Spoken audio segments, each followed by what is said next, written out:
a salt works dying by the pound, a man too proud to write the word help, and a cook who was not a cook at all. She climbed down off the mail wagon at Bittern Flat with a single trunk, a black shawl, and forearms scarred to the elbow. And the 9 men who watched her arrive agreed among themselves that she would not last until Sunday. Hollis Crane had advertised in the Ledlow Register for a camp cook because his men were quitting over the food, and he had expected a man, wanted a man, and written the notice assuming no one else would answer. What he got was Ottilie Brandt, a widow out of the old salt city of Halley across the ocean, a woman who had been raised in a pan house on a river of brine and could read salt water the way a preacher reads a psalm. Hollis Crane thought he was hiring someone to boil beans. He was hiring the only person in the state of Nevada who could keep his father's salt works alive through the winter, and neither one of them knew it yet. If you have ever been counted wrong for the work you were born to do, hit that like button and drop your city in the comments. I want to see how far this story travels. It was March of 1884 in the high desert of central Nevada, where the town of Ledlow sat on a freight road between the silver country and nothing, and where, 6 miles east of town, a white scab of ground called Bittern Flat steamed faintly on cold mornings as if the earth underneath it were breathing. The flat belonged to the Crane Salt Works, and the works belonged to Hollis Crane, and the debt on the works belonged to the Ledlow branch of the Miners and Merchants Bank, which was the truest ownership of the 3. The mail wagon came out on Thursdays. On this Thursday it carried flour, a crate of airtights, a bundle of the register, and a woman nobody had sent for by name. The driver helped her down without being asked, which the men at the pan house took note of, because the driver was not a helpful man. She stood a moment in the wind with her shawl snapping and looked at the place she had come 2,000 miles to reach. There was not much of it. A long, low shed of gray planks with a stack leaning out of the roof and steam leaking from the eaves, which was the pan house. A pole barn, a bunkhouse, a cookhouse with a cold chimney, a corral with 4 mules, and a bay saddle horse. And behind all of it, the flat itself, white and glittering and veined with shallow ditches running east until it broke against black rock hills.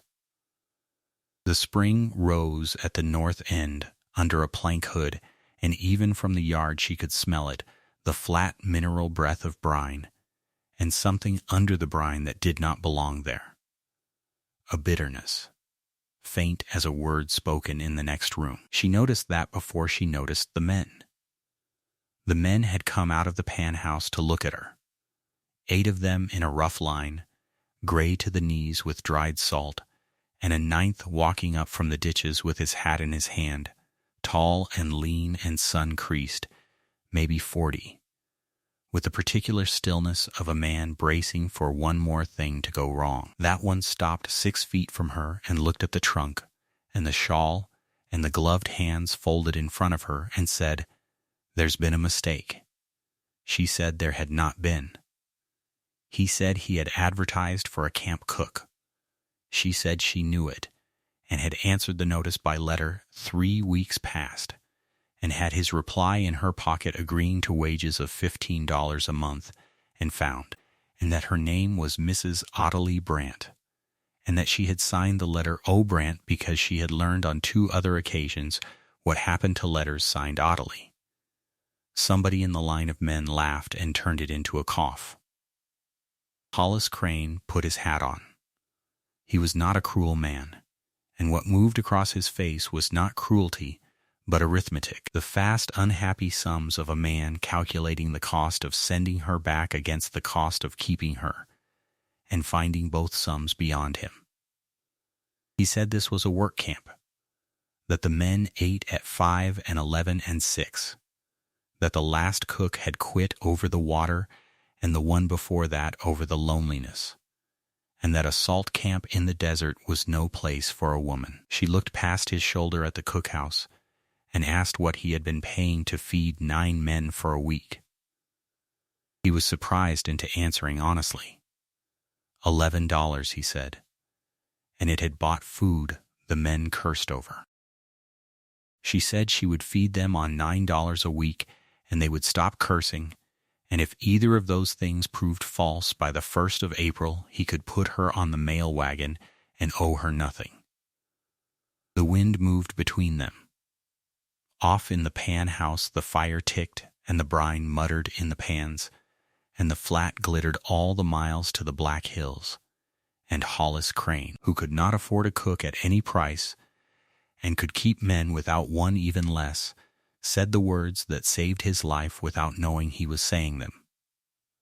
He said, the 1st of April then, he carried her trunk to the cookhouse himself, because whatever else had gone out of him, his mother's manners had not, and he was startled at the weight of it, and asked what a cook carried that was so heavy. Books, she said, which was true as far as it went. What the trunk held, wrapped in flannel at the bottom under the aprons, and the German Bible and the good black dress, was a brass salinometer in a leather case, her father's, made in Dresden, its stem graduated in fine black lines, an instrument for weighing what dissolved water carried in it. There was no reason to mention it. Nobody had asked her to weigh anything. The cookhouse was worse than she had feared and better than she had endured. The stove was a big iron affair with a warped top and a firebox half choked with clinker. The flour barrel had been left open to the mice. The coffee was green and cheap. The salt pork was good, and the dried apples had been bought by someone who had given up. She took off her shawl, hung it on a nail, and had the firebox raked and the stove drawing inside the hour. The men ate that night at 6. And it was only beans and biscuit and coffee. But the beans had been brought along all afternoon with an onion and a fist of salt pork. The biscuit was light, and the coffee had been measured instead of guessed at, and boiled only to strength instead of to punishment. Nobody said a word of thanks. The foreman, a thick gray mustached man named Asa Tull, who had worked the flat since Hollis's father cased the spring, ate 2 plates in silence and left, and at the door he stopped and said to the wall that the last cook had never once got the biscuit to raise. It was not a welcome. It was a weather report, but she had lived among working men her whole life and knew a door when she heard one open an inch. She washed the pans, banked the fire, and before she slept she did the one thing she had been aching to do since she stepped down off the wagon. She walked out in the dark to the spring hood at the north end of the flat, where the brine rose warm out of the earth into a plank-lined pool, and she took off her glove and dipped 2 fingers and tasted it. Salt, first, strong and clean and startling, stronger than any natural water she had tasted since she left the Saale.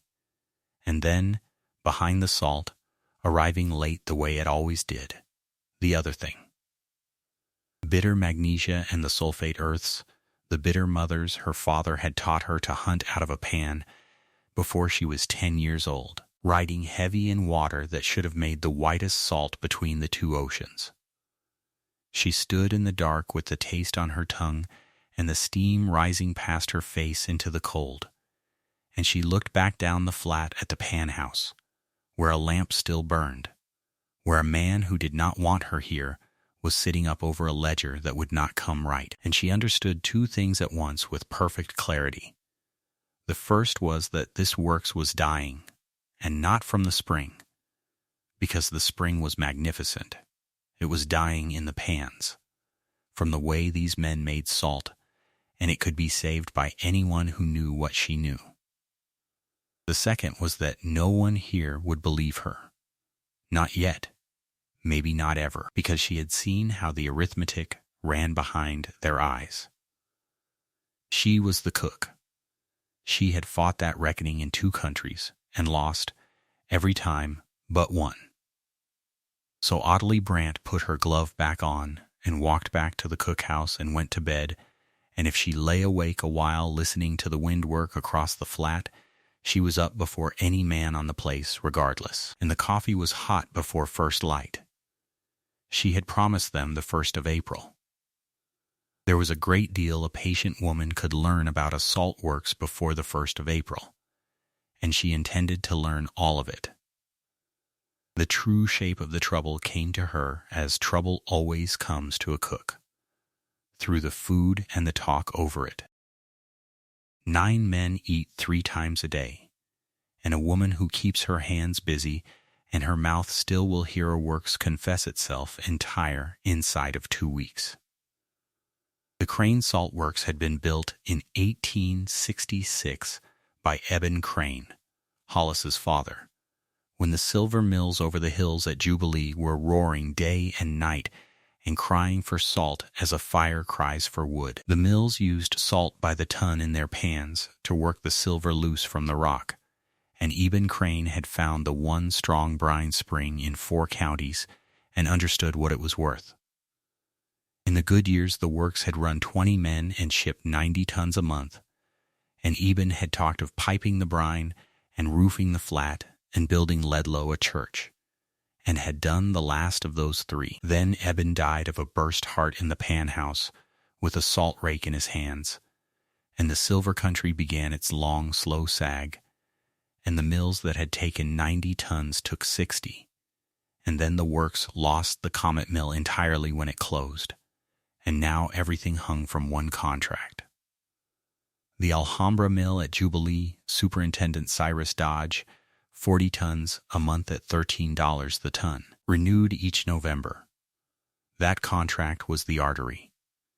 Everything else, the barrels of coarse salt sold to the ranches for stock and hides, the sacks Ada Lundy retailed over the counter of the Mercantile in Ledlow, was pin money against it. And the contract was sick. She learned that from Charlie Deems, the youngest hand, 19 and unable to keep anything to himself, who told her over pie that the Alhambra had wrote twice, complaining that the last salt caked so hard in the sacks the millmen had to break it with bars, and had docked the works $9 for it, and had let it be known that Emery Pratt was offering to freight in lake salt from the big marsh works at Anselm, 90 miles north, for $11 a ton delivered. She learned the rest from the ledger, because Hollis Crane did his books at the cookhouse table on Sunday nights after the men were done, for the light and the warmth and, though he would not have said it, the company. He did not hide the pages from her. It did not occur to him that a cook could read a ledger, and it certainly did not occur to him that she would read his upside down from the far end of the table while she mended, which she did every Sunday, entry by entry, the whole cold spring. What the ledger said was this: the works owed the Miners and Merchants Bank $1,100, the last of the money Eben had borrowed to recase the spring, and Hollis had borrowed to bury him. And the note came due the 1st of December, and Harlan Coburn at the bank had renewed it twice already, and had written in a fine copperplate hand that he could not in conscience renew it a 3rd time. The works burned 1.5 cords of wood a day under the pans, and the wood came down by wagon from the hills 26 miles north at $11 the cord, and the wood bill was eating the works alive, $400 and more in a good month against $520 coming in from the Alhambra. What was left after wages did not cover the interest, let alone the principal. A child could read the direction of it. The Crane Salt Works was a man carrying water in his 2 cupped hands across a desert, losing it through his fingers as he walked, and December was a long way off, and the hands were nearly dry. And there was the boy. Newton Crane, called Newt, was 9 that spring, a thin, quick, brown-eyed boy who did not go to school in Ledlow, because the works could not spare a mule and a man to carry him 6 miles in and 6 miles out, and because since his mother died he had refused to be anywhere his father was not. Naomi Crane had died of the typhoid 2 Septembers past, 20 days from the first headache to the grave, and it had gone through the works like a burned bearing through a machine. The men would talk to Ottilie about the debt, about the wood, about Pratt and Dodge and the bank, but not one of them would say Naomi's name in Hollis's hearing, and Hollis did not say it at all. The boy said it, once to Ottilie, in the 3rd week, sitting on the cookhouse steps shelling the beans she had paid him a penny to shell. He said his mother used to put molasses in the beans, and looked sideways at her with his whole body braced, as if he had thrown something breakable into the air. Ottilie said, without stopping her work, that molasses in the beans was correct, and that his mother had known her business, and that he could fetch the jug down for her if he liked. And the boy let out a breath and fetched it, and after that he was hers. It was the first thing she rebuilt at Bittern Flat, and no one saw her do it, which was how she preferred to work. The men came next, stomach by stomach. She fed them on $9 a week, as promised, and fed them better than they had eaten in 2 years, because she bought like a woman who had been poor in 2 languages. She rendered and saved every ounce of fat, set a sourdough crock going the first week, made the cheap green coffee drinkable by roasting it herself in the oven, bought cracked wheat instead of oats because Lundy could not sell it and let it go for nothing, and salted down a barrel of spring shad the freight road brought through cheap. And when Asa Tull found dried apple pie on the table on a plain gray Tuesday for no reason at all, the last argument in the bunkhouse died of it. By the 1st of April, not one man on the works would have put her on the mail wagon for any wage, and Hollis Crane paid her the $15 without a word about the arrangement ending. And she took it the same way, and that was the whole of the negotiation. She was the cook now.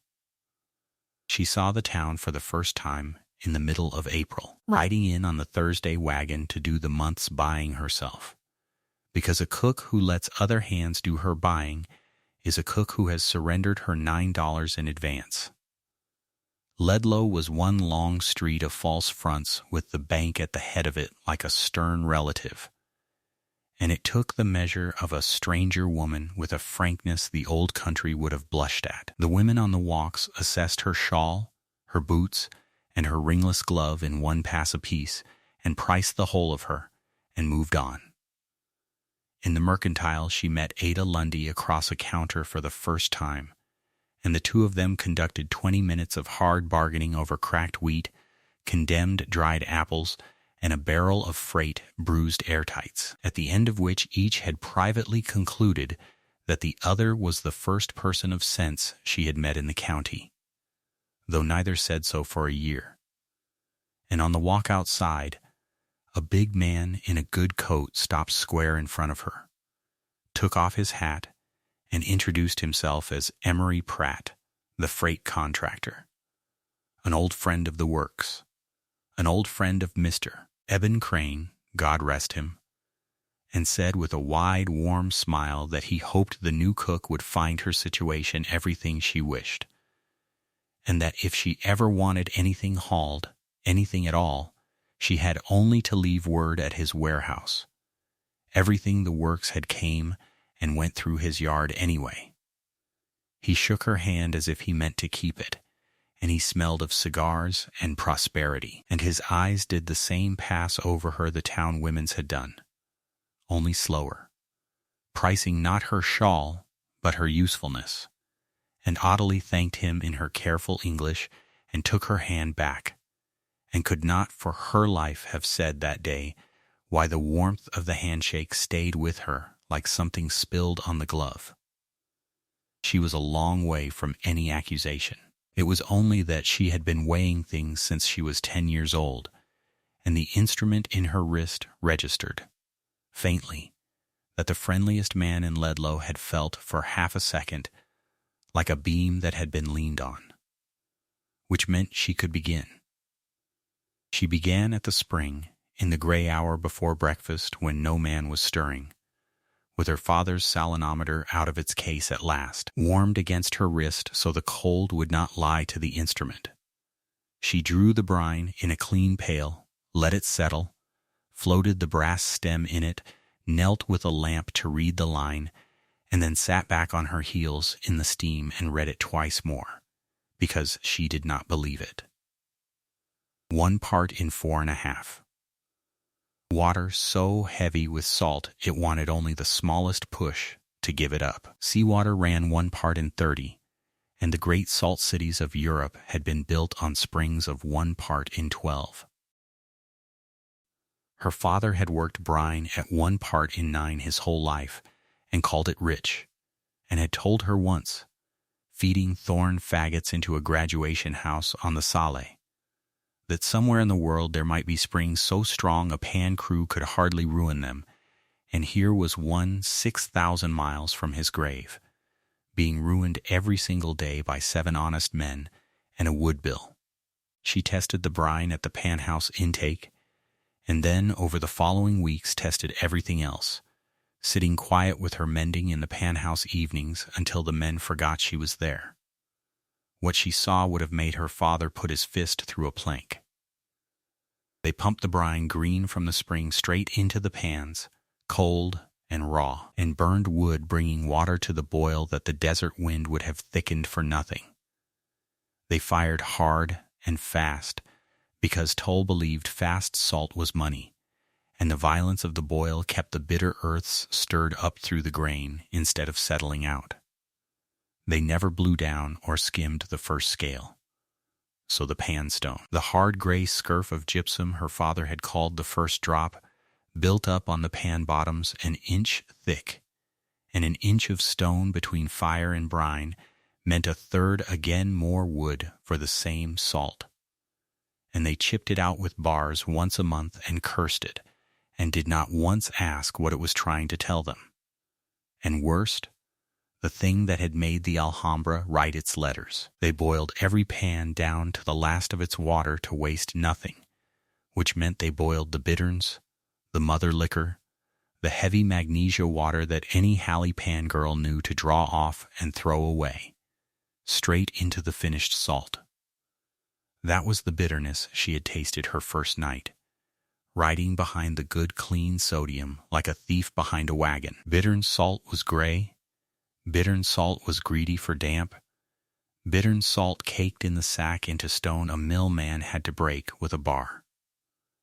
There was nothing wrong with Bittern flat that a Saxon pan house would not have fixed in a fortnight, and nothing wrong that these men, working the finest brine she had ever weighed, could see at all, because they had learned salt from Eben Crane, who had learned it from nobody, who had invented it all himself out of a wet spot on a map 20 years ago, magnificently, and half wrong.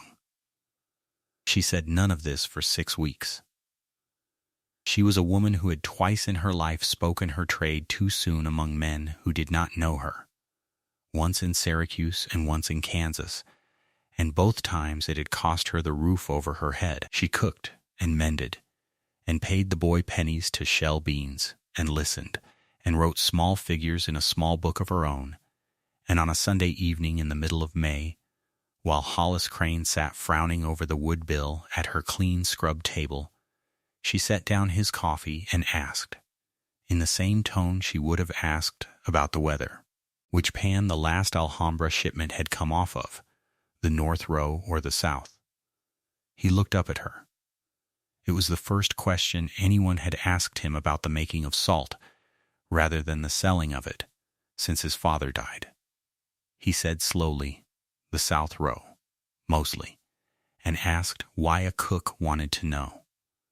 And Ottilie Brandt looked at the ledger and the wood bill and the tired, proud man behind them both, and decided the mending could not wait for a better season, and said that the south row pans were the ones nearest the stack, where the fire ran hottest, and that hot fire made bitter salt, and that if he would give her one spoiled pan, and one Sunday she would show him where his $9 had gone and how to get them back. The pan house went very quiet in her memory ever after, though it was only the two of them and the boy pretending to sleep by the stove.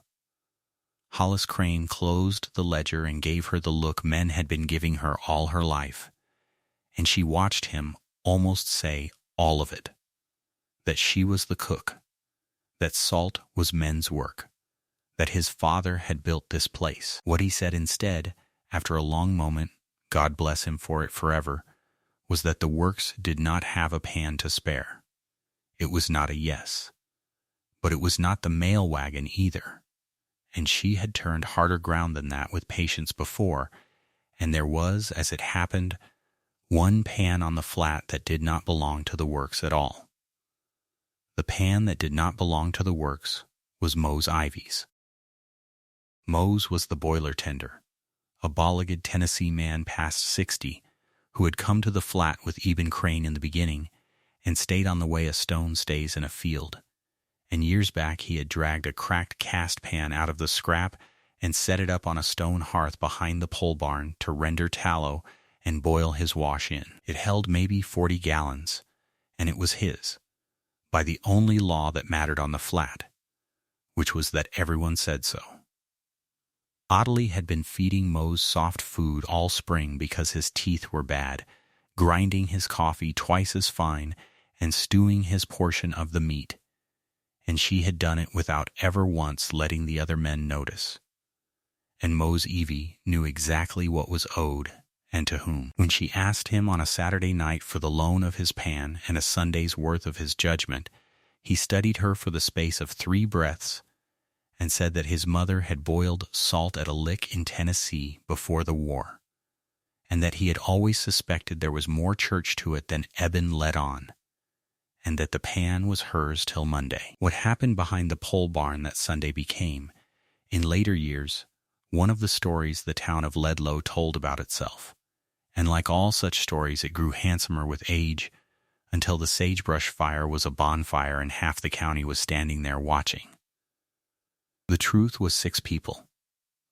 Ottilie, Mose, the boy Newt carrying pails until his arms trembled, Charlie Deems, who smelled pie and stayed, and, from mid-afternoon, leaning on the corral with their hats down, as if they had merely paused there on the way to something else, Asa Tull and Hollis Crane. She did nothing that looked like anything. That was what Charlie Deems said after, in the bunkhouse, baffled and converted. She had them fill the pan with brine she had drawn at dawn and let settle all morning, and she fired it slow, a mild, steady sagebrush fire she tended like bread, nothing like the roaring pitch of the pan house. When the first gray scurf came crawling up, she skimmed it off and threw it down without ceremony, and told the boy that was the stone that grew on his father's pans, and that it was gypsum earth, and that it came out of the water first, before the salt, if you gave it the patience to come out on its own. Then for a long while nothing, the pan barely trembling, steam going up straight in the windless afternoon, and then the water thickened and flawed over, and the salt began to make. It came like the first snow of the year, single grains flashing at the surface, growing their little hollow boats, raining down soft when they grew too heavy to float. She let it rain a while, and then, at a moment she judged by taste and by the feel of a drop rubbed between her fingers, long before the pan was near dry, she called it done. And they raked the salt up wet into the willow baskets she had scalded that morning and set it to drain, and she took what water was left in the pan, a quart or so of heavy oily-looking liquor, and poured it out on the ground. Tull came off the corral fence at that. Pouring away brine on a salt works was pouring away money. It was against everything Eben had taught, and he said so. Hot, the first time he had raised his voice to her since the biscuit. Ottilie did not argue. She dipped a cup of the condemned liquor and handed it to him and told him to taste his money. Asa Tull took a mouthful and spat it out in the dirt with his whole body, and stood there, working his tongue against his teeth like a man betrayed, and she said, still mild, that what he had in his mouth was the bitterns, the mother water, that it rode out of the spring hiding behind the salt, that it was the last thing to leave the brine and would poison the whole pan if you boiled it in, and that every sack the works had shipped for 2 years had carried that taste to the Alhambra, because the pan house boiled to the bottom. And then she opened the first basket, drained now and cooling, and showed them. Even the men who had made salt for 20 years went quiet over it. The salt of the works was gray as a March sky and lay in the sack like wet mortar. This salt was white, white as the middle of a loaf, dry, loose, fine-grained, falling through Hollis Crane's brown fingers like January snow and back into the basket with a sound like fine rain. And he stood there, letting it run, and could not speak. Mose Ivy put a pinch on his tongue and shut his eyes. "Clean," he said. Clean all the way down, like a bell with one note. 40 gallons of brine had made 41 pounds of finished table salt on 1 armload of sagebrush, and the pan, when they tipped it, showed barely a shadow of stone. And Ottilie Brant tied her shawl and went in to get supper, because it was Sunday and the men ate at 6, and she had learned long ago that the strongest word a woman could say in a moment like that was nothing at all. It was Hollis who followed her into the cookhouse. He stood in the door turning his hat, and he asked her straight out who she was. Not unkindly. A man watching the ground move wants to know what is moving it. So she told him, standing at the stove with her back half to him, in the flat voice of someone handling an old wound with clean hands. Halle on the Saale, in Prussian Saxony, where salt had been boiled for 1,000 years, and the pan masters were a guild older than the town's church. Her father, master of the 3rd pan house on the river, a man with no sons, who had carried his daughter into the works on his shoulders and taught her brine as other men taught their children letters, weighing, grading, firing, drawing, the long, slow argument between water and fire, and had been dead now 11 years. A husband, Anton Brant, a good man from the works, who had brought her to America in '74 because the Syracuse salt companies in New York State were hiring experienced men, and Syracuse would not let her pass the office door, a woman on the pans being bad luck and worse politics, and Anton had worked there 4 years while she cooked for boarders. And then the solar yards cut wages, and they had started west for Kansas where his cousin farmed, and at a boarding camp on the Smoky Hill River the cholera had taken Anton Brant in 2 days and buried him in ground she could not find again now if she looked, for the grass moves. 6 years she had cooked and washed and mended across Kansas and Colorado and the Utah Territory. A widow with a trade, nobody would let her practice, and when she read in a Carson paper a notice from a salt works wanting a camp cook, she had understood it as plainly as a hand on her shoulder. She had answered the notice for the reason a horse turns toward water, not for him, not even for wages. Because it was brine, and she was for brine, and there was no other way left to stand next to her own life. Hollis Crane listened to the whole of it without moving, and when it was done he did not say he was sorry, or that it was remarkable, or any of the things that would have been wind. He asked her what the works was doing wrong, all of it, in order, and Ottilie took the beans off the fire so they would not scorch, and sat down across from him at the table, and told him. And somewhere in the middle of the telling he got up and fetched paper and his inkstand and began to write the points down, numbered, in his careful bookkeeper's hand, and if a person wanted to fix the moment the Crane Salt Works began to be saved, it was that one. A widower and a widow and a pot of beans, and a list. The changes went in through June and July, and they went in Toll's way, which was slowly, with argument, and that was as it had to be, for Asa Toll was not a fool. He was a foreman, with 9 men's wages hanging on a contract, and caution was his whole religion. They settled the brine in the old storage cistern before pumping it to the pans, and the salt came cleaner. They fired slower, and the salt came whiter. They skimmed the first drop scurf, and the pan stones stopped growing, and the woodbill, which had run $430 in March, ran $360 in July, and Hollis read the figure 3 times. And they stopped boiling to the bottom. She taught the pan crew to draw the salt at the top of its make and run the bitterns off through a spigot Mose set into each pan. And the first full shipment made the new way went over the hills to the Alhambra in the 2nd week of August. 40 tons, and it did not cake. And no letter of complaint came back, and no docking either.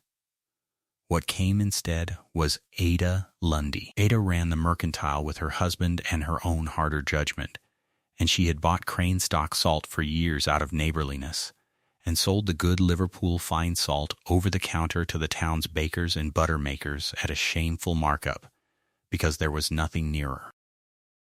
Ottilie had sent her, by the Thursday wagon, a 10-pound sack of the Sunday salt with her compliments. Ada Lundy drove out to the flat herself the following week, walked into the cookhouse, set the empty sack on the table, and said that she had sold that 10 pounds in one day, that Mrs. Kearney, who made the butter half the county ate, had cried actual tears over it, because fine clean salt was the difference between sweet butter in August and rancid, and that she would take 200 pounds a month of it at $3 the hundredweight, which was better than double the mill price, cash money, and more when the freight road learned what Ledlow had. Table salt. Butter salt. The words went around the flat all week. The works had never made a grade a woman would put on bread. It had made mill salt, ton salt, salt for crushing machines, and here was the county's cash trade asking for bittern flat white by name, and the name they asked with, Ada Lundy reported with a certain relish, was the Dutch woman's salt. Toll chewed on that for a day, and allowed that they could spare 2 pans for the fine grade if the boy helped rake. It was the closest thing to surrender the summer got out of him, and Ottilie accepted it as a treaty.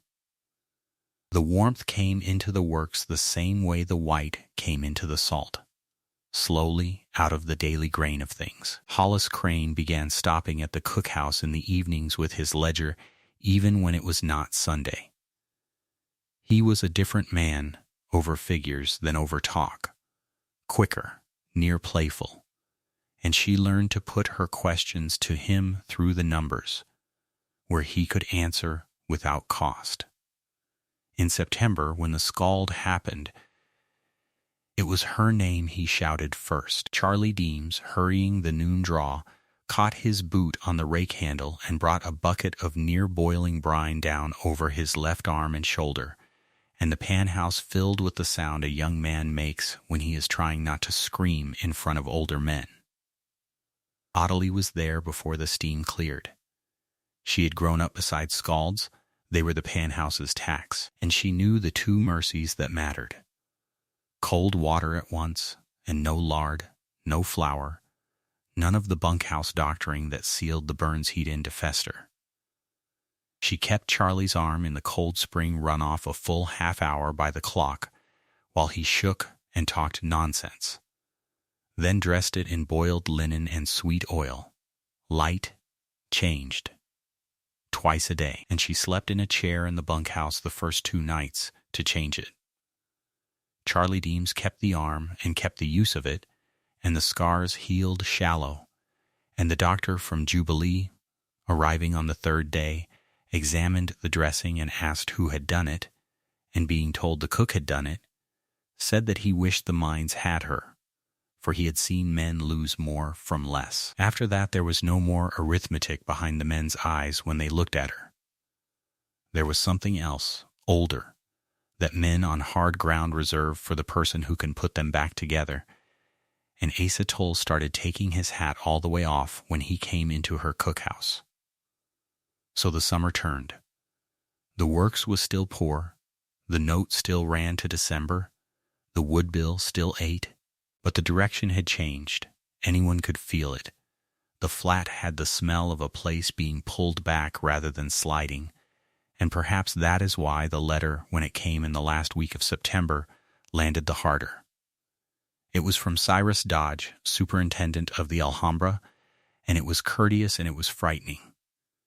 The mill acknowledged the improvement in the last shipments. The mill nonetheless gave notice of the following: that upon the November renewal the contract price would be $9 the ton, not $13, this reflecting the price at which Mr. Emery Pratt of Ledlow had offered to deliver Ansel Marsh salt in any quantity, and further, that the mill's weighmaster recorded the work's last 3 deliveries short an average of 300 weight the load, which shortage, if it continued, would end the connection regardless of price, the mill having no appetite for a supplier that made better salt and less of it than the sacks were marked. Hollis read the letter out at the cookhouse table in the light of one lamp, and the kitchen was still. $9 the ton did not pay the wood, the wages, and the bank. That was not a hard sum, it was a short one, and the shortage was impossible. Every sack that left Bittern Flat crossed the work's own beam scale, and Ottilie had, since June, kept the tally book herself, and she knew what she had weighed. She sat looking at the letter in the lamplight, at the 2 jaws of the thing closing from 2 directions at once, price from below and theft from somewhere she could not yet see, and away north at the edge of hearing the flat's constant companion. The wind worked over the sage, for nothing, all night, the way it had worked for 10,000 years, and Ottilie Brant raised her head slowly and looked out the black window toward the sound, and began, at last, to think like her father's daughter about the whole of Bittern Flat, and not merely its pans. She took the 2 jaws of the trap one at a time, and she took the strange one first, because theft that cannot be seen frightens men worse than prices, and frightened men decide badly. The work's scale was honest. She proved that in a morning, borrowing Ada Lundy's certified counterweights on the Thursday wagon and checking the beam against them at 5 different loadings, with Tull and Hollis both watching, and the beam was true to within a pound in 500. So the salt left Bittern Flat full weight. It arrived at the Alhambra light. Between the flat and the mill lay 22 miles of freight road, 1 night's layover and 1 man, because the works had sold its 2nd wagon and its heavy team in the lean year after Naomi died, and since then every ton the works shipped traveled in the wagons of Emery Pratt. Pratt was no stranger to any of them. He was Ledlow's freight contractor and its 2nd richest man, a wide, affable, church-going person of 50 with a yard full of wagons, a warehouse by the town scale, and a hand he offered to everyone he met, and he had freighted for Eben Crane 20 years and stood in the 2nd pew at his funeral. It did not seem possible, and that was the exact size of the problem. When Ottilie laid the tally book beside the mill's letter and said the only road the salt could be lightning on ran through Pratt's warehouse, Hollis pushed back from the table and walked the room, and said a man did not accuse his father's friend, the town's deacon on a cook's arithmetic, and Tull, for once wholly with him, said the same thing shorter. Ottilie did not press. She had not been raised to win arguments. She had been raised to weigh things, and to let the weighing argue. She asked only this, that beginning with the October shipments, each sack be sewn shut with a doubled cord of dyed red wool from her mending basket, tied off in a plaited knot her own hands made, a knot that could not be undone and retied without the plait showing, and that the works keep, in her book, the marked weight and the count of every sack and every load. It cost nothing. Even Tull could not argue against string. Hollis, unhappy, agreed, and did not ask what she expected the string to catch, and she did not say, because what she expected was nothing. String does not catch a thief. It frightens him quiet for a season, or it proves the road honest, and either one was worth a spool of wool. The real answer would need the mill's own scale and the mill's own eyes and a delivery day, and those were November matters. What made the string worth its wool was that it bought her October, and October was already spoken for, because the second jaw of the trap was the $9 price, and against the $9 price she had been carrying an answer since her first month on the flat, carrying it like a thing too big to set down in a small room, and the time had come to set it down. She asked Hollis for a Sunday and the loan of the bay horse, and she rode the whole flat, north to the Black Hills and east to where the white ground failed, with the salinometer in the saddlebag and the boy, who could no more be kept from her now than her shadow could, riding the gray mule alongside. What she was reading all that long bright day was wind and water. The spring itself gave her a fright first. She had tested it monthly since March, and the March reading had been 1 part in 4.5, and the October reading, taken twice, was 1 in 5.25, weaker. And the flow off the overflow lip was visibly less than the spring she had first tasted in the dark. She dismounted and stood over the plank hood a long while.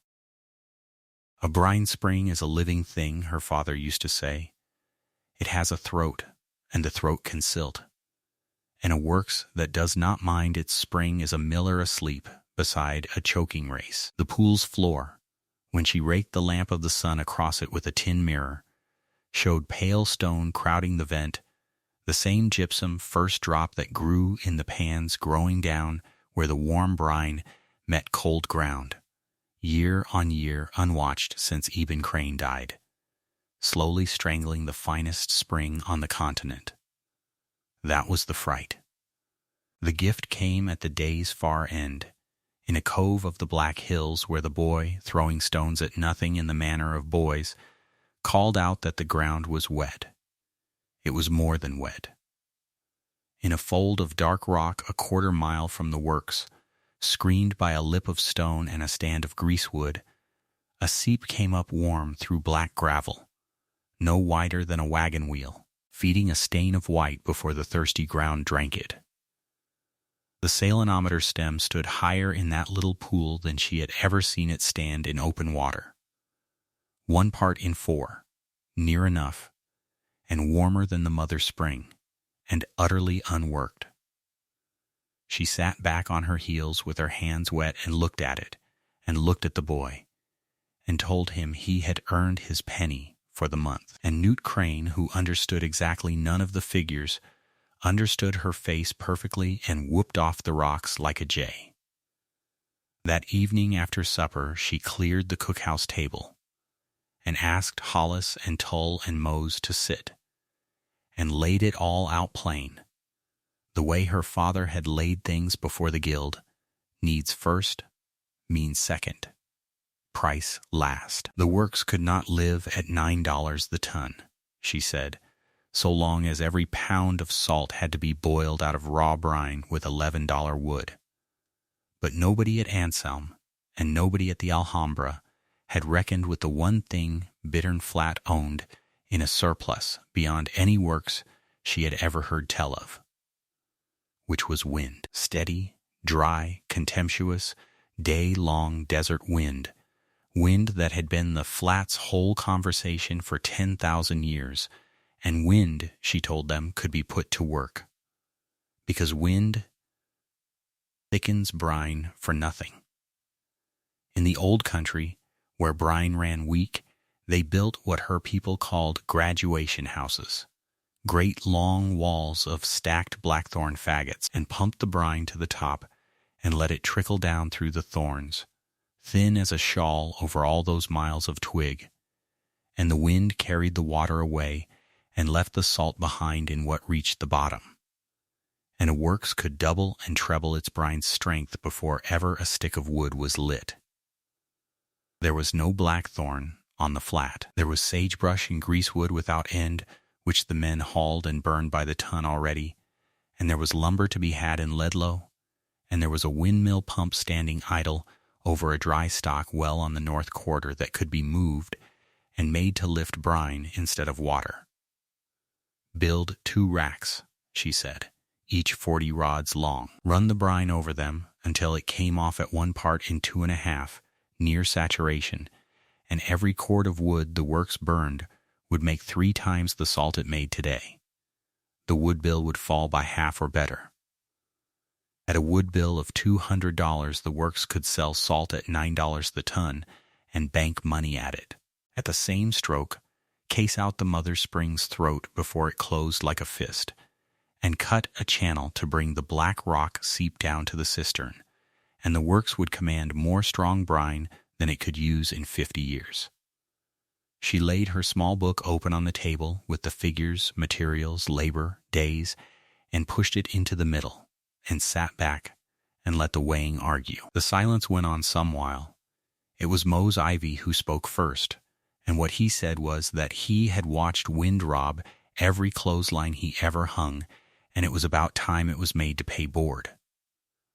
But Tull shook his head slow, and his objection was the true one, the one she could not answer with figures, and to his credit he said it to her face and not to the yard. It would cost, by her own book, $260 in lumber, hardware, and hired time.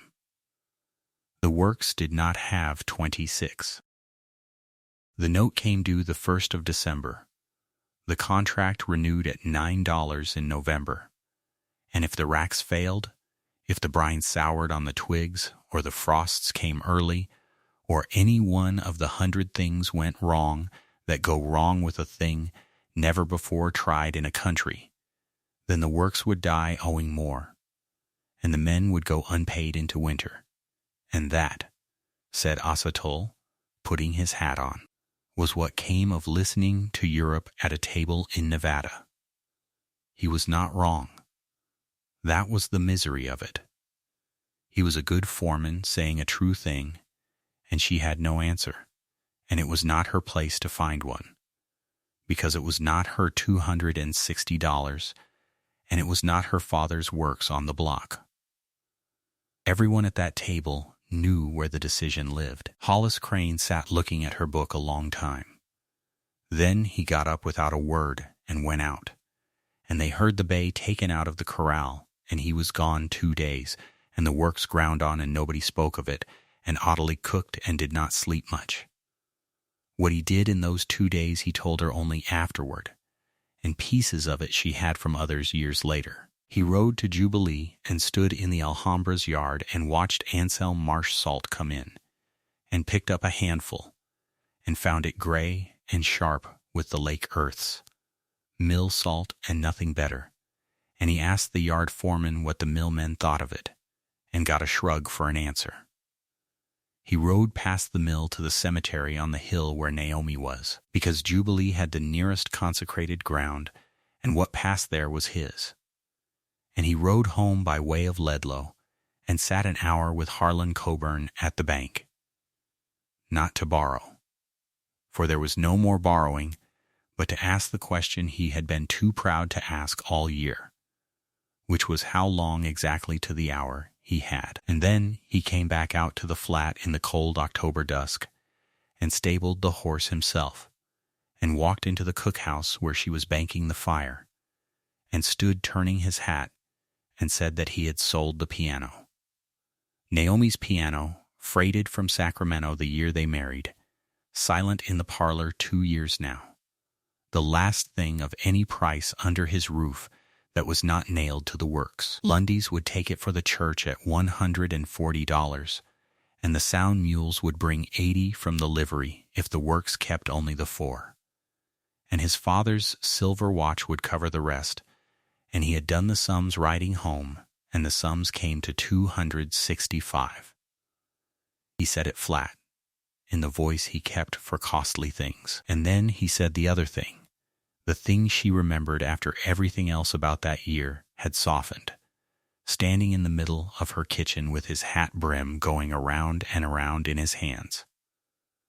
He said he had spent 2 years learning to live with losing the work slow, and had got good at it, and was done. He said his father had built the place out of nothing but nerve, and had been half wrong about everything, and it had lived anyway, because the old man bet. He said he did not understand Brine and did not need to, because he had spent 7 months watching her be right while other people were merely loud, and a man who would not stake that was not unlucky, he was blind. Then he put his hat down on her table, which he had never once done, and asked her to show him where to dig. The racks went up in 3 weeks, through the first frosts with every hand on the works and 4 hired men from town at day wages. And half of Ledlow found a reason to drive the 6 miles and watch. They stood like nothing anyone had seen. 2 long spines of timber and stacked sage marching across the white 40 rods and then 40 more, with the moved windmill turning brave against the hills and the brine going up in its wooden launder and coming down through 100,000 twigs in a whispering veil. And the wind, the old thief, the flat's oldest tenant, went to work for the Crane Salt Works, and worked for nothing, day and night, asking no wages and no Sundays. The men took to calling the racks the wind fences. On the 1st of November, Mose drew off the rack's bottom gathering, and Ottilie floated the brass stem in it and read 1 part in 2 3/4, and did the one thing no soul on Bittern Flat had ever seen her do. She laughed. And on the 4th of November, with the pans drinking rack brine and the woodpile shrinking at half its accustomed speed and the fine white grade sacked to the roof of the pole barn for the Lundy trade, the works turned to the last and worst of it, the thing the string and the tally book had been waiting for all season, the matter of Emery Pratt, and the 22 miles where full sacks grew light, and the contract, dying of $9 and 300 missing pounds, that would be renewed or ended at the Alhambra on the 15th day of the month. The plan for the 15th was Ottilie's in its bones and Hollis's in its manners, and it was simple, because she did not trust Clever, and he could not afford it. The works would ship the November delivery to the Alhambra in its own hands, not in Pratt's wagons. The livery in Ledlow would hire back the works' own sold wagon and a heavy team for 2 days for $11. And Hollis and Tull would drive the load themselves, and before it left the flat every sack would be weighed on the works beam against Ada Lundy's certified weights, with the constable standing witness, invited courteously. For the town constable was also the county sealer of weights and measures, and it was no scandal to ask him to seal a scale. The load would go straight through, no layover at the Pratt warehouse, and be weighed again at the mill on arrival on the Alhambra's great platform scale before Cyrus Dodge's own eyes. If the 2 weighings agreed, then the works' salt did not lose flesh on an honest road, and every shortage in the mill's book had been borne in the one warehouse the November load never entered, and that arithmetic would be Dodge's to do, and a mill superintendent could be relied upon to do arithmetic. No accusation would be spoken at all. That was the manners of it, and the manners were Hollis to the marrow. He would not name his father's friend a thief, not to the mill, not to the town, not in his own kitchen. He would only weigh, and let the weighing argue, and Ottilie, hearing her own father's whole religion come out of the man's mouth in a Nevada drawl, had to turn to the stove and mind the coffee a moment before her face was fit to be seen. She wrote the letter to Dodge herself that night at Hollis's asking, for her hand was the better one. A plain letter over his signature giving notice that the works would deliver on the 15th in its own wagon, that it wished the load weighed on arrival in the superintendent's presence, and that it would be obliged if the mill's weighmaster had the last 12 months of the works' delivery. Records open on the desk that day, the works having its own tallies to lay alongside. Nothing more.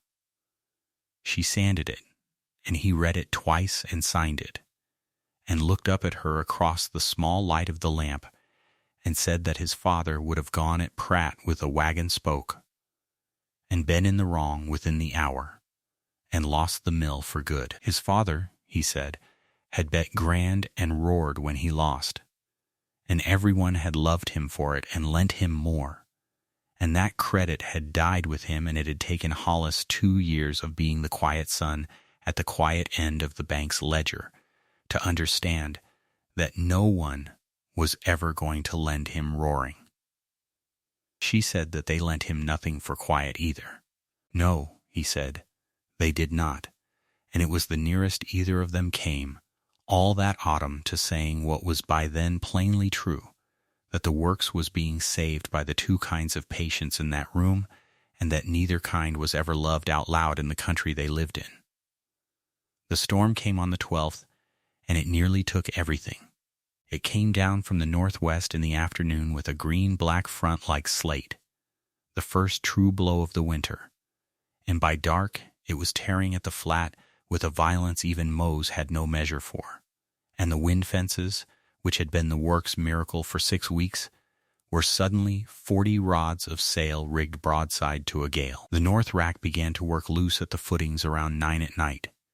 It was Newt who heard it, the deep wooden groan under the wind screaming, because the boy slept with his window cracked toward the racks the way other children sleep toward the sea. And he came bareback across the yard on nothing but nightshirt and mule and beat on the bunkhouse door. And the whole works turned out into the dark with lanterns. They fought for the rack until 2 in the morning. All of them, the men, Hollis, Ottilie, in a borrowed slicker with her skirts tied up in a knot, hauling rope, setting shores, lashing the launder down, driving stakes into ground that was trying to become airborne around them. And it was ugly, deafening, sightless work in horizontal grit, done by lantern light that the wind kept killing. And twice the whole north 40 rods leaned and thought about it, and were hauled back by bodies and rope and tulls bellowed count. When it was over, when the wind backed at last toward morning and the racks stood, strained and shored and standing, the crew went in and slept where they dropped. Ottilie could not sleep. She built the cookhouse fire up and set the big pot on for the men's waking, and found she was shaking, not from cold, and was still standing over the fire shaking when Hollis came in out of the gray first light with a rope burn across both palms, looking for hot water, and found her, and for once in his deliberate life did not stop to reckon anything, and put his arms around her, and she let him, and the pot boiled behind them unattended, an extravagance neither of them mentioned. It was not a tender scene such as the story papers print. They were both past 40, soaked, salt-crusted, shaking with spent fear over a pile of lumber and twigs that was all that stood between 9 wages and the winter, and they stood holding on to one another in a kitchen that smelled of wet wool and sagebrush smoke. And what he said, when he finally said anything, he said into her hair, roughly like a man paying out the truth on a count he could not stop. He said he had to be straight with her. He said that he was still afraid, that some mornings he still woke with Naomi's name in his mouth and a black minute where the whole day looked like walking in boots full of water, and that he had believed, had decided, that wanting anything again was a debt he would never take on twice. He said the works could burn if it came to it, works could be rebuilt, but that he had watched her walk into a gale for his father's pans, and somewhere out there in the dark, hauling on a rope beside her, he had run out of ways to call what he felt by smaller names. He was not offering her a hired girl's place in a rebuilt works, he said, and he was not fool enough to offer her a rescue, for she was the one doing the rescuing and every soul in the county knew it. What he was asking, if she would hear it, was for Ottilie Brant to marry Hollis Crane, and he would have the partnership deed drawn the same week at Ledlow, her name beside his on the works itself. Half of Bittern Flat, the spring, the pans, the debt, and the daylight, because he would not have a wife who was owed and unnamed. He had seen what the world did with unnamed women who built things. It had taken her whole life to show him, and he had finally seen it. He said all of it badly, in pieces with long stops, and she stood in the circle of his arms and heard the pieces land like sacks coming off a wagon. Weight after weight after weight, true weight, full weight, nothing shorted. And when he was done, she was quiet so long that he began, she could feel it in his chest, to brace. What she said first was that she was afraid too, that she had buried one good man in unmarked grass, and had promised herself on that ground that she would never again love anything a country could take from her, and had kept the promise 6 years by loving nothing but a trade locked in a trunk, and that he had ruined all that by handing her a spoiled pan and a sundae. What she said second was a question, and she pulled back far enough to watch his face take it, because she had been shorted before by kind men who did not know they were doing it, and she needed the weighing done in the light. She asked whether, if the mill was lost on the 15th, if the note failed and the bank took the flat, and there was no works and no partnership deed, and nothing to her name but a trunk and a brass instrument, whether the asking stood. And Hollis Crane, who did nothing quickly, answered that one before it was all the way out of her mouth. The asking stood, he said. The asking had been standing since August, waiting on his nerve, and it would stand in a bank-sold field with nothing on it, and if she wanted him to prove it, he would ride to Ledlow this day and let the works go and hire out as a mule skinner and be a poor man's husband and be better off than he stood right now, salted, scalded, and unanswered in his own kitchen. And at last, she laughed the second laugh anyone had heard from her on that flat, and said that no, he would not let the works go, that they had not saved it from the wind 3 hours since to hand it to a bank, and that her answer was yes, and had been yes for longer than she meant to admit to a man whose nerve took 3 months, and that he should sit down now and let her see to his hands, which were bleeding into her clean floor. The boy was told the next evening, the two of them sitting him down at the long table with a formality that frightened him badly until the words were out, and then Newt Crane looked from his father to Ottilie and back with an expression of vast insulted patience, and said that he had known since August, that the whole works had known since August, that Charlie Deems had lost $1 to Mose over whether it would come before Christmas, and could he be excused, because the gray pony needed feeding. At the door he stopped, the way he had stopped in the doorway of her first spring with the molasses question balanced on his whole body, and he asked, not quite looking at her, what he ought to call her after. Ottilie considered the question with the seriousness it had been asked with, and said that his mother was his mother, and would stay so, that no one would ever be asked to unsay that name, and that he might call her Ottilie as the men did, or Ma if the day ever came when it said itself, and that either way she meant to go on paying a penny for shelled beans, wedding or no wedding, for she was not made of money. The boy nodded once, judicially, satisfied on all the points that mattered, and went out to his pony, and it took until the following June, on no particular evening, over no particular supper, for the day to come when it said itself. And when it did, she passed him the molasses without a word, and that was the whole ceremony of it, and no grander one was wanted.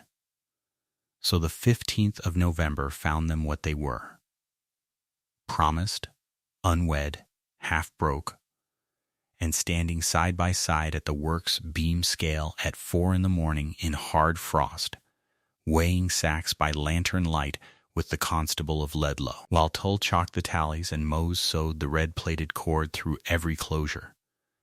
And the load went up wagon high and white under canvas, 40 tons in relays over 3 days. the first relay to roll at first light with Hollis and Tull on the box. Ottilie stood in the yard as the wagon pulled out onto the freight road, and Hollis looked back once, and neither waved, because everything was already said, and the whole of it now went on one platform scale 22 miles away, and on whether a superintendent who had already written his letter of judgment could be made, by pure arithmetic, to unwrite it. What happened at the Alhambra on the 15th of November took 40 minutes, and the men who were in the scale house told it in Ledlow for 30 years. The wagon came up the mill road at noon with its canvas frosted, and Cyrus Dodge came out of the office with the works letter in his hand and a weighmaster at his elbow, a spare gray man with the letter's courtesy and none of its warmth, and said that this was irregular, and Hollis Crane said that it was, and handed him the constable's sealed certificate of the flats weighing, sack count and total, and asked him to weigh the load. They weighed it in 4 drafts on the mill's platform scale, the weighmaster calling the beam, Tull checking sacks off against the tally book with a carpenter's pencil, Dodge standing silent with the certificate in his hand and his eyes going from the beam to the paper and back. The load had come 22 miles and lost 11 pounds in 40 tons, which is to say the frost on the canvas. Full weight. Then Dodge sent for the delivery book, and they laid Ottilie's tally book beside it on the scale house desk. Month against month, back through the year, and the shape of it stood up out of the columns for any eye to see. Every load the works had weighed and sworn, every load short at the mill, and the shortage never once varied its habits. Near 300 weight the load, load after load, steady as a wage, and every one of those loads had lain a night in the one warehouse in the county that this load, the full one, had passed by. Nobody said the name. That was the wonder of it. The thing the scale house men told longest, that in 40 minutes of figures with a man's whole reputation lying open on the desk, no soul said the name, because no soul had to. A superintendent can be relied upon to do arithmetic. Cyrus Dodge stood a long while over the 2 books with his knuckles on the desk, and what he was reading there, besides the theft, was his own letter, the docked $9, the threatened cancellation, a year of judging a works that had been robbed on his own scales testimony while his mill bought the skim. For it came out later, as such things do, that the missing 100 weights had been quietly sold about the county as Anselm surplus, and that the low delivered price that had so impressed the mill had been subsidized by the very salt it was undercutting. Dodge was a hard man in the trade's opinion, but the trade's opinion had it wrong, said Ottilie ever after. He was an exact man, and exactness has a conscience that hard men lack. He straightened up and he said it in front of his own weighmaster and both drivers, and the yard, and this is the sentence as Asa Toole carried it home. Word for word, like a man carrying a full cup. I have done this works an injustice, Dodge said, and I have done it on bad numbers, and there is no man in this county I would rather be wrong about, Crane. But the plain truth is, I was wrong about your salt, wrong about your scale, and wrong about the hands that run your pans, and I am told the hands are a woman's, and I will say to her face, when I meet her, that the Alhambra buys nothing finer between here and Liverpool. The contract was renewed in the office within the hour, and not at $9. Dodge offered $12 for the mill grade on a 2-year term, freight in the works' own wagons at the works' own charge, and then, turning the inkstand around, asked what the mill's assay office would have to pay for 5 tons a month of the white table grade his own wife had been buying in 10-pound sacks from Lundy's like half of Jubilee. And Hollis Crane, with the nerve of both his parents arriving at once, said 14, and got it.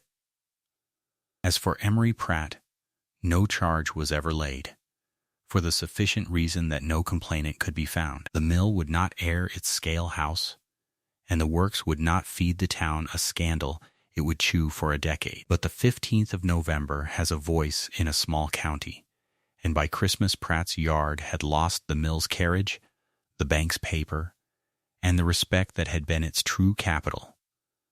And in the spring he sold his wagons to a Carson firm and went north to freight borax for other men on the Columbus Flats. And Ledlow, which does not forgive quietly done things quietly, never asked him back. And that was the whole of his fate, and it was enough.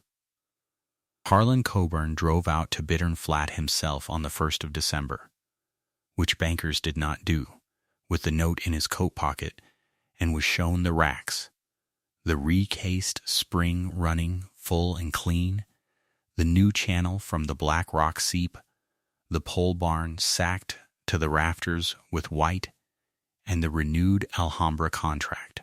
And he stood in the pan house watching the salt rain down through the brine in the long pans, and said to the room at large that he had written 3 letters that autumn advising the works be sold for its land, and that he would eat all 3 with pleasure, for he had reckoned the Flats' assets to the dollar and had missed the 2 that mattered, the wind and the widow. The note was paid out of the December and January receipts, principal and interest entire, and the works entered the new year owing no man anything, for the first time since before the war.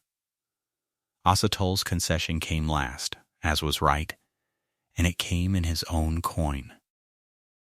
On the morning of the wedding, which was the 2nd Sunday of December, in the church Eben Crane had built, with the whole works scrubbed and standing in the front pews, and Ada Lundy weeping frankly, and the boy Newt in a collar that was slowly strangling him, Tull appeared at the cookhouse door in his good black coat, while Ottilie was still in her apron, and he took his hat all the way off. And he said that he had said, in March in the yard, where she had likely heard it, that a woman cook would not last till Sunday.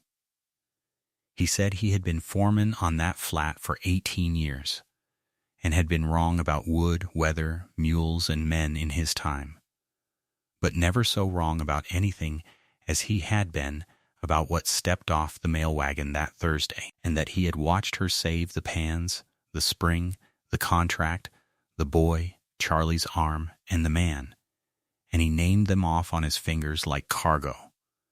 And he said that where he came from, when a man had eaten as much crow as he had eaten this year, he asked for the honor of driving the bride to the church. And she gave him the honor, and rode to her wedding on a salt wagon washed and ribboned, beside a foreman in black, through 6 miles of cold bright morning, and if there is a prouder way for a panmaster's daughter to travel, it has not been discovered. They were married at 11, and home by 3, for pans do not keep the Sabbath entire. And there was a supper at the works that evening for the whole crew, and the men had, in secret, by way of Ada Lundy's counter, gotten the one gift there was to get. It was a signboard, sign painted in Carson, gold letters on black, to hang over the freight road gate where the old weathered board had said Crane Salt Works since 1866. The new one said Crane and Crane. And when they had hung it, and the crew had made the sort of noise crews make, and the winter dusk was coming down violet over the whole white mile of the flat, with the wind fences whispering and the pan house stack standing straight into the first stars, Hollis asked her, quietly, under the noise, how she had known.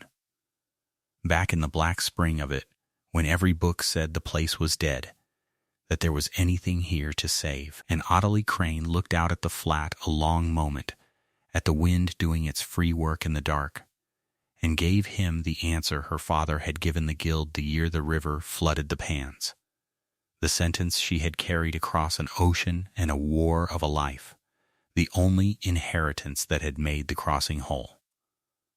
Salt is just patience you can weigh. And she went in to see to the supper, because the men ate at 6, and she was the cook and she was the works, and there had never been a Sunday in her life when she had been unable to be both. 5 years is nothing on a salt flat and everything in a county, and by the summer of 1889 the road that ran the 6 miles from Ledlow out to Bittern Flat had been graded twice at county expense, because it carried too much trade to be left rough.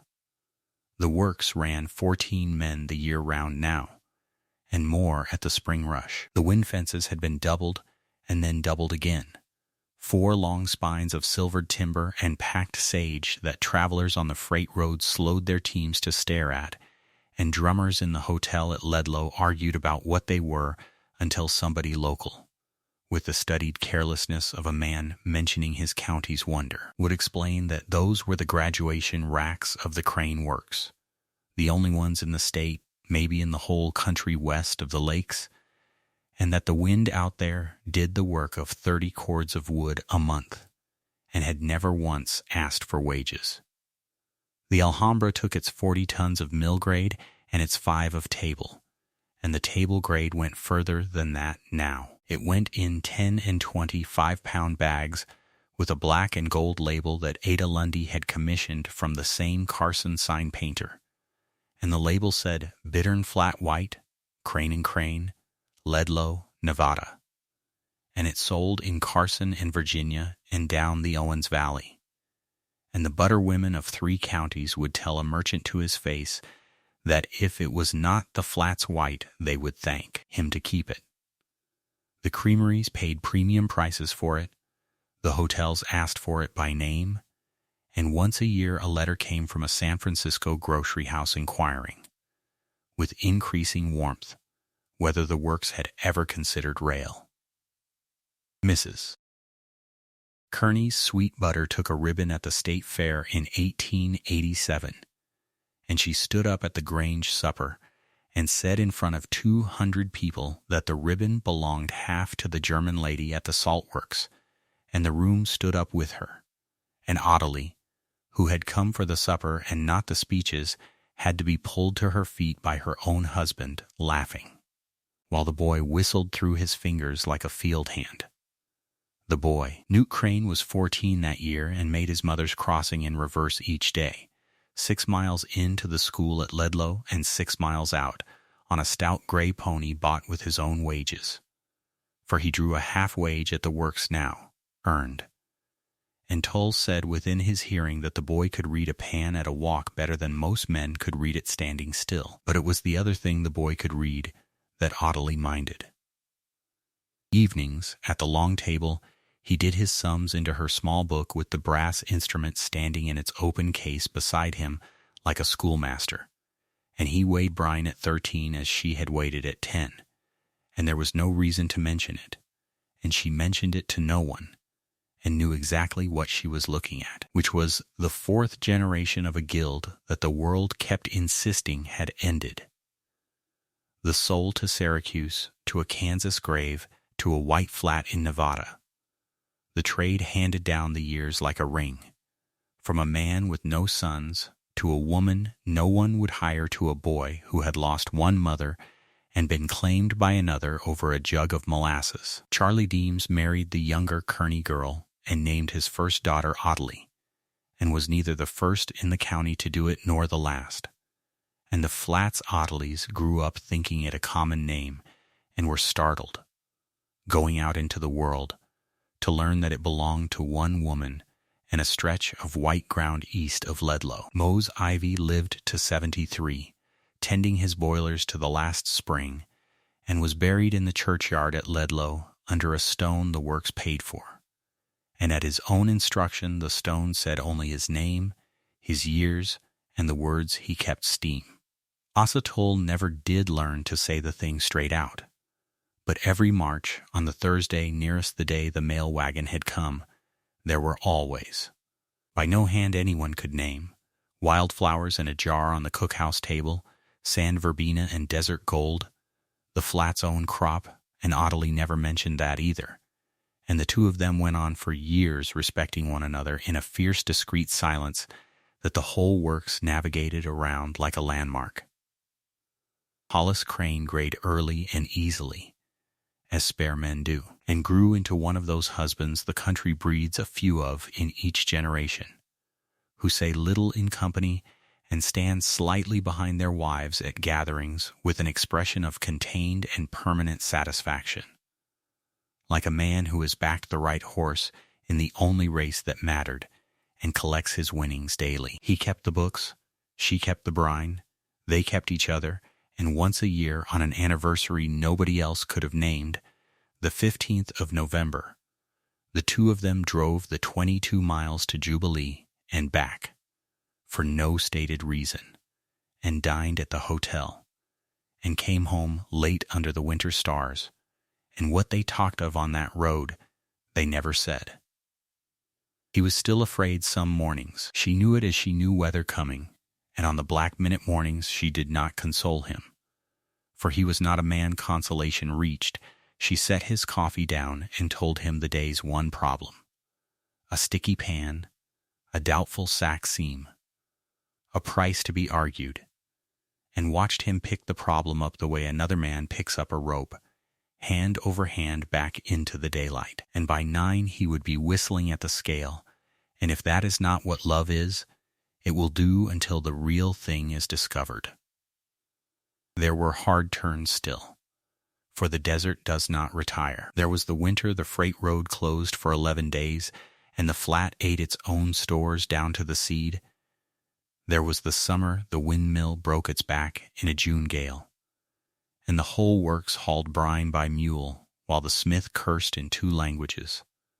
There was the year the silver country staggered again, and the Alhambra shortened its take, and the works leaned on the table trade and the creameries and came through, leaner and unafraid. The debt never came back. Fear of the 1st of December never came back. What came instead, so gradually that no one could say in which year it arrived, was the thing Eben Crane had promised the town at the beginning, and had not lived to make true, and had needed a stranger from the far side of the world to make true for him, which was that Ledlow became a salt town, known for it, proud of it, its name traveling in 10,000 kitchens on a black and gold label, its children hired young into steady work, its bank fat on a trade no panic could kill, for silver may fail and cattle may fail, but the pot must still be salted. And on a still evening in the fall of any of those years, a traveler on the freight road at dusk would see it the way Ottilie had seen it that first black Thursday night, and see it changed. The long fences whispering, the flat going violet, the pan house lit and breathing its white breath, the smell of wood smoke and supper, a tall graying man and a woman in an apron standing a moment together in the lighted door, counting their people in from the cold. The brine came up out of the dark earth exactly as it had for 10,000 years before anyone wanted it. The wind crossed the flat and went through the racks and left its work behind and asked for nothing. In the pans the water rose up in steam and went wherever water goes, and what remained behind, white, clean, patient, was the part worth keeping. It had been there all along, the whole of it, the spring, the wind, the woman.